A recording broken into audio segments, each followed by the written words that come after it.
ভর্তাটা দেখতে সেই লেভেলের হয়েছে না, গরম ভাতে যদি একটুখানি পড়ে না পুরো ভাত শেষ হয়ে যাবে। বিশ্বাস করো, বাজারে এসে গেছে এই নতুন সবজিটা, যেটা অনেকেই পছন্দ করে না, কিন্তু শীতকালে প্রথম প্রথম ভালোই লাগে, আর পরে তো একটা টাইমে প্রচুর আনা হয় এইসব, দামটাও কমে আসে। সবজি চচ্চড়ি অনেকেই ভালোবাসো খেতে, কিন্তু এইভাবে বাটা বা ভর্তাটা খেয়ে দেখো, সিমটা কিন্তু ভীষণ ভালো লাগবে। কেটে দুটুকরো করে ভালো করে ধুয়ে এটাকে একটু ভাপিয়ে নিয়েছি গরম জলে নুন দিয়ে।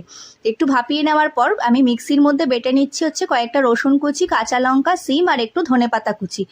তোমরাও ধনেপাতাটা নাও দিতে পারো, আবার দিলেও ভালো লাগে। কড়াইতে সর্ষের তেলে কালো জিরে শুকনো লঙ্কা ফোড়ন দিয়েছি, একটু পেঁয়াজ কুচি দিয়ে ব্যাস বাটাটা নেড়ে নেব নুন হলুদ আর পরিমাণ মতন মিষ্টি দিয়ে।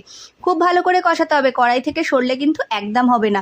ভালো করে নাড়াচাড়া করতে হবে, খুন্তি একদম সরানো যাবে না। নাড়াচাড়া করতে করতে দেখবে এটা দিয়ে তেল ছেড়ে দিয়েছে আর কড়াইতে লেগেও যাচ্ছে না।